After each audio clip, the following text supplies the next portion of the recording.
And do you accept or do you not accept? That's kind of what it was. And he's been truthful from the beginning. And we fell asleep on the phone for 3-4 months of us first getting together. So for us to fall asleep on a regular night and then to wake up to chaos in the morning was like, oh, shit. I would say that's how we found out, because y'all was on the damn phone. But that had been going on for 3-4 months. And that wasn't just at night. We talked from sun up to sundown. So that, like I said, that's what shocked me, because I was like, oh, hell, what the heck? Because if we go to sleep on the phone for 4 months, every night, and the phone is saying it's 4 hours, 3 hours, whatever, hours on the phone, you don't think that one day you're going to wake up to that, you know? So that's what threw me off. But hey, at the end of the day, look, women are women. I don't know what else to say. Like, I don't have any ill will toward any women. And I don't have any ill will toward her. You know what So I'm y'all saying? haven't spoke or nah? Nah, I mean, she made her post and whatever, and that was about it. My man is minding his business. He's where he's at. He's where he's at. We're not together all the time. We got 2 different careers. He's a rapper. I'm a boxer. I'm literally in camp. I don't travel when I'm in camp. You guys know I'm just very focused. Like, I would go into you guys know a bit about my business. We know, girl. We know, girl. Oh, my man's texting me. Pap love when I send him workout videos. I've told Papoose. I told them, why don't you tell this? Why don't you tell your current come up? Because that's what it is. Tell your current come up. Don't say nothing about me. Maybe not even say nothing about you until shit is what it is. I'm in here on my TVs. You know, me and my daughter, we have the same name. She looks at everything. I'm in here putting certain things in so that when she's scrolling through YouTube, certain things don't come up, and I gotta try to explain to her. I'm not doing that. I'm not doing anything extra. You understand what I'm saying? I'm not trying to prove to nobody who I'm with or what I'm doing, because that's not what I do. That's not what I do. Like, nobody shouldn't have any ill will towards me, because I ain't do nothing to nobody. Nobody in the whole situation should have any ill will towards me. Nobody. I mean, you're just mad. You're punching the air. My air, I've never breathed so freely in my life. Okay? I couldn't take it anymore. I said, hey, this ain't what it is. We can't keep doing this. We talking about people being truthful. Truthful?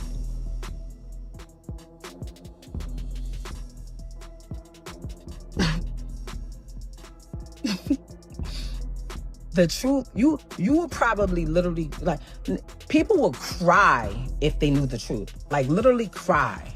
Like, cry.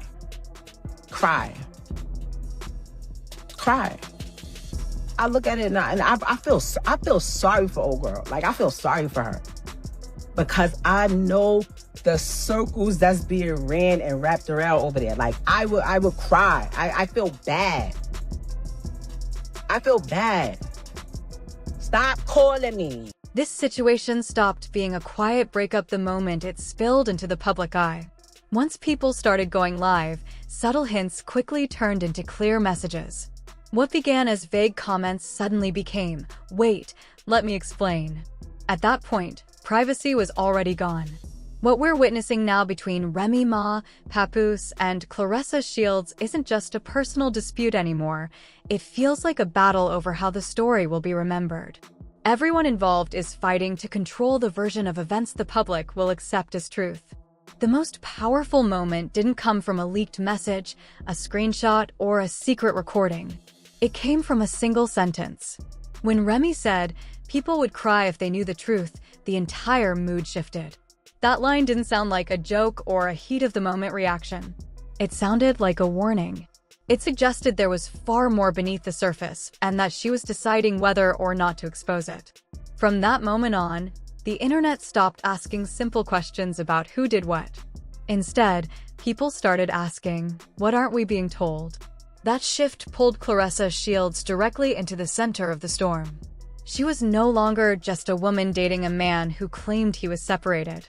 In the public's mind, she became part of a story filled with loose ends, unresolved emotions, and unfinished business. Many viewers didn't see her as a fresh start, they saw her as overlap. And once that label sticks, every move gets judged through a much harsher lens. Fans began to believe Claressa wasn't just defending the man she cared about, but also defending her own choices. That's a tough position to be in. When millions of people question your decisions in real time, it can feel like your entire identity is on trial. At that point, it's no longer about facts alone, it's about protecting how the world sees you. Then Papoose went live on Instagram for nearly 2 hours. Calm voice. Steady tone. No yelling. He spoke like someone determined to take control of the narrative. He claimed Remy crossed boundaries and said she tried to pull him back privately. One line stood out and spread fast. "You called me yesterday trying to get back with me." That sentence did a lot of damage. It denied wrongdoing on his end while framing Remy as hurt, rejected, and reacting emotionally. If people believe that version, her words start to sound like revenge instead of truth, and that's where the real battle over perception begins. The focus would move away from his actions and land squarely on her response. It was a powerful way to shift attention. Remy did not let that version of events sit. She fired back, saying she never wanted him back. Then she aimed directly at Claressa Shields. She told her to stop acting innocent and stop pretending to be an upgrade. One word she used hit especially hard: come up. That wasn't about love. It was about status. It implied Claressa was gaining something from this situation: attention, visibility, or a higher profile. From that moment on, Claressa was no longer just caught in the middle. In the eyes of many viewers, she became part of the problem. That's when Claressa finally spoke for herself. Her tone wasn't playful or light. It was sharp, tired, and frustrated. She opened by saying she didn't even know where to begin, and that alone told people she had been holding a lot in. She denied the rumor that Papoose was her manager, something that had been quietly circulating online. She described him as loyal and steady. She tried to carefully explain timelines, separating legal steps, emotional separation, and reality, but once people believe there's overlap, timelines stop mattering. The internet doesn't look for dates. It looks for patterns. That's where things got more complicated. The idea that this wasn't the first time something like this had happened started spreading. Old rumors resurfaced, past relationships, alleged outside children, and questionable connections during sensitive periods. Some claims were denied. Some were quietly walked back. But once the idea of a pattern enters the conversation, it's almost impossible to erase. Slowly, people began seeing Papoose differently. For years, he was viewed as the loyal husband, the steady partner, the supportive presence. Now, some started seeing him as someone skilled at managing situations, someone who knew how to keep emotional doors open without fully closing others. The question shifted from, is he loyal, to, is he just good at switching lanes? Claressa could feel that shift. Her responses became firmer. She made it clear she did not want to be framed as naive or dependent. She reminded everyone she's a professional fighter. She stands on her own. She doesn't need to be carried by anyone. Then one small moment online made things worse. A clip went viral where Papoose rated Claressa's cooking. It was meant to be harmless, light couple content. But the internet twisted it. People joked that he looked uncomfortable, like he was choosing his words carefully. Whether that was fair or not didn't matter, perception does. That clip fed a growing narrative that Claressa was trying to make the relationship look more solid than it actually was. That's where the panic talk came from. Not panic as in tears, but panic as in over-explaining. When someone feels their position slipping, they talk more, defend more, and try harder to win an argument they don't control. Every move starts to feel heavy. The comments soon turned ugly. Some crossed serious lines, painting Claressa as weak or manipulated. She pushed back hard. She said she was not broke, not dependent, and not being used. She made it very clear she knows who she is. Remy, meanwhile, kept hinting she had more to say. She suggested that if Claressa kept talking, she would go even harder on Papoose. That kind of statement does two things at once. It warns Claressa to stay quiet, and it signals unfinished business. Then people started digging up Remy's old interviews about co-parenting. She had previously described things as smooth, easy communication, consistent presence, mutual respect. That raised a new question. If things were working that well, what changed so suddenly that pushed her to go public? Another old story resurfaced, a claim that Papoose once caught Remy in a situation with someone else. That flipped the narrative again. Suddenly, people didn't know who hurt who first. Some argued Remy had no right to be angry. Others said the story was a distraction meant to muddy the waters and shift focus. This is how public storytelling works. You don't always prove innocence. Sometimes you create enough confusion that no one knows what to believe. Claressa is standing in the middle of all of it, watching Remy go live, watching Papoose go live, seeing blogs post hourly updates, reading comments that call her foolish 1 minute and strong the next. That kind of attention doesn't disappear just because you say you're unbothered. She even hinted she was reaching a breaking point. That doesn't sound like weakness. It sounds like exhaustion. At this stage, the relationship itself almost feels secondary. The chaos has become the main event. Claressa has to decide whether standing beside him means standing inside constant fire. Remy has to decide whether going public is about truth or about control. Papoose has to decide whether staying calm protects him or makes him look calculated. It feels like someone here knows more than they're saying. Someone is holding back. Someone else is waiting for the right moment. The question people keep asking is simple but heavy.